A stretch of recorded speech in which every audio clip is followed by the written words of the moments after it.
حدیث میں آتا ہے کہ جب جنازہ کسی کا جا رہا ہوتا ہے تو جنازہ جو ہے وہ اپنے لے جانے والوں سے خطاب کر کے کہتا ہے، جو اگر اچھا صالح آدمی کا جنازہ ہے تو وہ اس کو آواز دیتا رہتا ہے، قدمونی قدمونی، مجھے جلدی لے جاؤ، مجھے جلدی لے جاؤ قبر تک۔ اور اگر کسی فاسق کا اللہ بچائے جنازہ ہے تو وہ چیختا ہوا جاتا ہے، یا وی حبی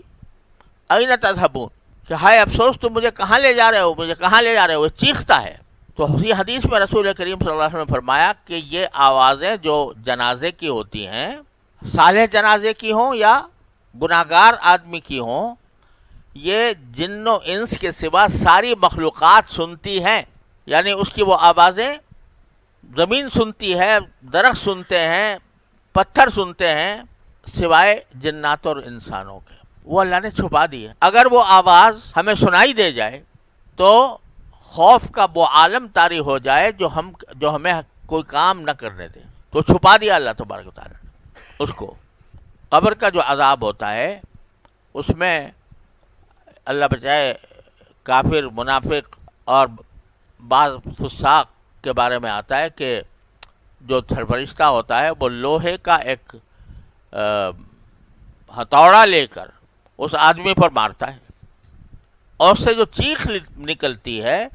وہ جن و انس کے سوا دوسری مخلوقات سنتی ہیں۔ ہم سے چھپا اس لیے دیا کہ اگر وہ خوف حقیقی تو ہمارے دلوں پر طاری ہو جائے تو ہمیں کوئی کام ہی نہ کرنے دے، مایوسی پھیلا دے، اور یہ آدمی مایوس ہو جائے کہ میں اللہ تعالیٰ کے ہاں جا کر تو میری شامتی آئے گی، میں جنت میں جانے کا مستحق نہیں ہوں، میں جہنم میں جاؤں گا، اگر حقیقی خوف انسان کے دل پر طاری ہو جائے۔ اور جن کو اللہ تبارک و تعالی وہ حقیقی خوف نہ سہی لیکن اس کی کوئی مقدار عطا فرما دیتے ہیں تو ان کی اتنی خشیت زیادہ ہوتی ہے۔